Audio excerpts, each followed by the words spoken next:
Hello everyone, today we are looking at Valkyria Chronicles.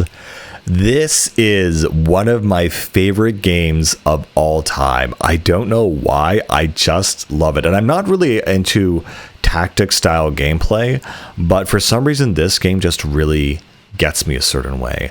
I love the aesthetic, I love the characters, I love the music, I love how it's kind of like anime World War II. It's just really cool. And so the basic style of Valkyria Chronicles is essentially you basically have your soldiers and you can go into different parts of the map. And your job is essentially you have a series of action points. And so you can hide behind cover, you can go behind buildings, you can do special attacks.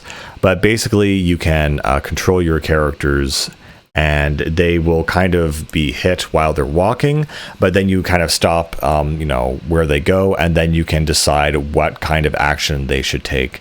And so you also have a meter at the bottom that shows, how much they can move, what actions they can take. And usually you always want to stop your guy in an action where they are essentially safe behind cover.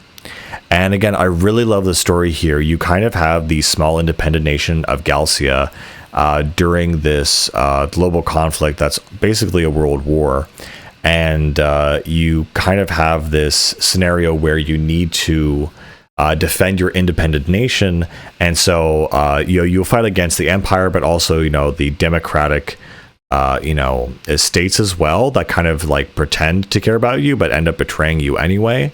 And so the story is also really cool because the empire essentially has this super powerful super weapon that they're trying to unleash on the world, and it's a really cool thing. In total, you also have different classes of soldiers. You have riflemen, machine gunners, lancers, and snipers. And so your rifleman is kind of your basic guy, usually your scout. They usually have the highest mobility, so they can scope out where the enemy is usually. They're also very good at pulling off headshots usually, but they kind of have the lowest health and the lowest firepower. The machine gunners, they're much more kind of focused on charging the enemy. And so they don't have as much stamina, but what they really make up for is in their firepower. And so while they're not really able to, attack enemies from afar, once they get up close, they can take out a ton of damage out of the enemies, and it feels really, really good. The Lancers are a special explosive class, and so their job is to basically, they have rocket launchers, so they can take out tanks and stuff. And so their job is really to, be your heavy support and kind of for you to defend them as well. What I also love is while you're, and the sniper is pretty self-explanatory. They have very low movement speed, but they have huge range. And if you can get them into a very stable position, they'll be able to attack the enemy and pull off headshots very easily. And so again, once you've expended all of your command points to all of your units, then it goes over to the enemy and then they can move. So again, it's a 3D space tactical fighting game. Every time you move and the enemy is on the defense, you get shot at. So obviously having a defensive position is much more advantageous. However, there are of course times you need to move up and assault the enemy. The way the Lancers actually work and the vehicles actually work, and there are also, of course, tanks in this game. You play as the main character, Welkin, who is a tank commander. And so from your tank, you can do certain kind of attacks, obviously, with it. But you can also do special kind of command points once you unlock those in the game. And so that might be things like boosting everyone's offense for a couple turns. It'll take, like 2 command points away. So those are like 2 attacks you could have done within a unit.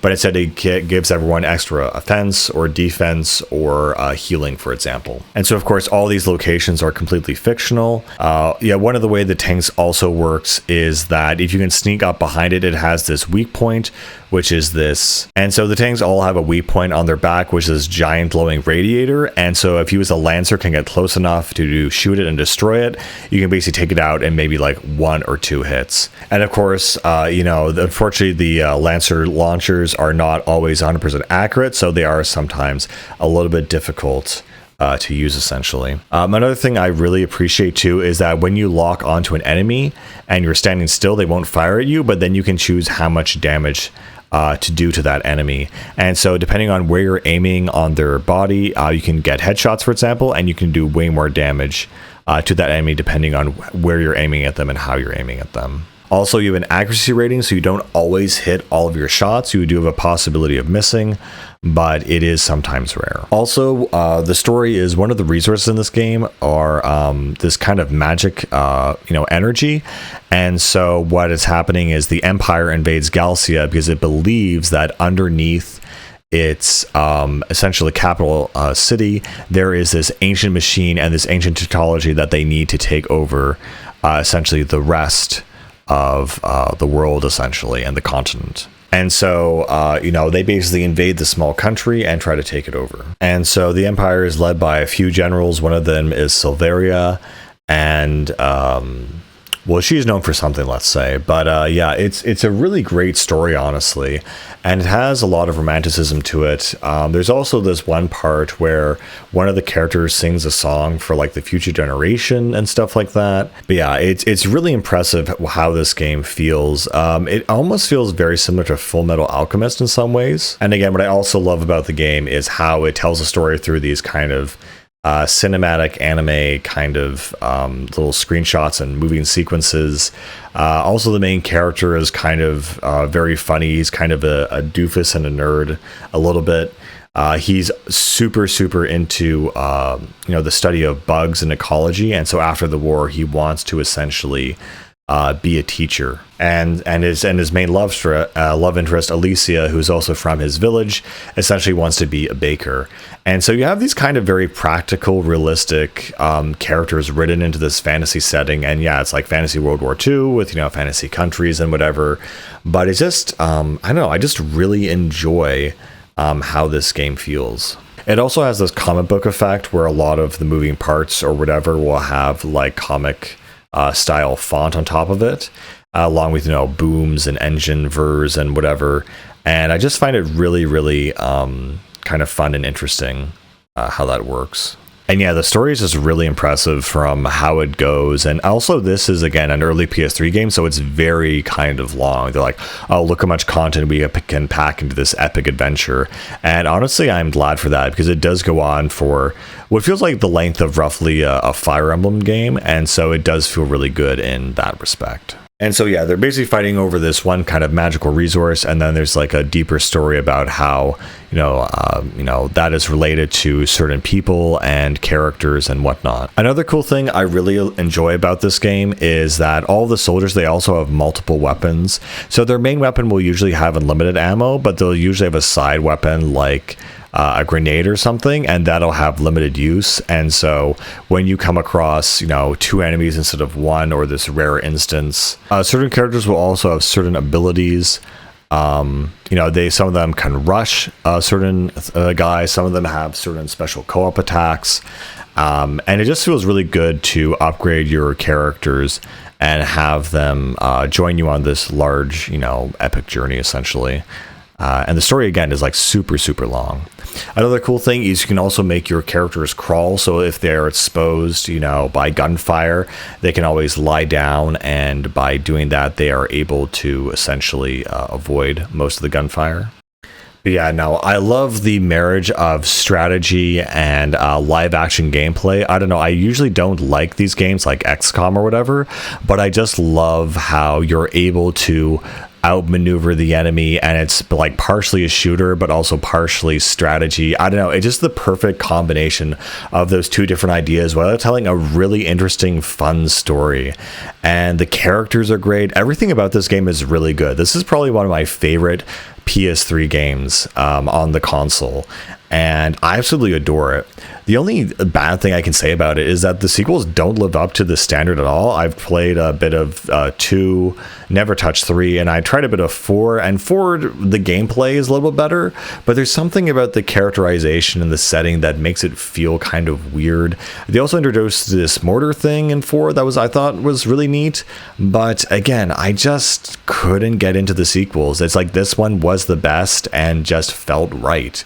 And the other ones, they tried to You know, these kids are like from a village, and so in the sequels they try to do this thing where they made it into like a Japanese high school anime thing, so they led more into the Japanese high school thing rather than World War II like realism, and so I just wasn't really into that. It felt a lot more generic and soulless. And so again, I love how they introduce new characters and they're all really part of the squad, and again, the characterization is just really, really good overall. I also really enjoy how there's certain parts of the game where you're actually able to upgrade your soldiers in the R&D room, and so you have different kinds of technologies and upgrades things that you can, you know, upgrade your tank and your troops outfit, give them more armor, etc. And again, I don't know, this game kind of reminds me a little bit of Attack on Titan in some way, where you have these characters who essentially they're all kind of in a squad, but they're all real, you know, teenagers, and they're kind of just figuring stuff out. I don't know, I just love the gameplay of this game, and I love how complicated it gets and fun it gets by the end of the game. It's just really cool. There's also a weird recovery mechanic. You do have like field medics, and they are able to essentially, you know, get downed guys in the field. And if you can get to them and heal them before the enemy gets to them, you can actually recover them at least. I don't know. This game is just so much fun, and it's so cool, and I absolutely adore it. Yeah, that's Valkyria Chronicles, one of the best games on the PS3. Definitely a long one, but absolutely worth it, and a lot of fun. Yeah, if you like Fire Emblem, I would definitely check this out. And yeah, that's pretty much it, guys. See you later.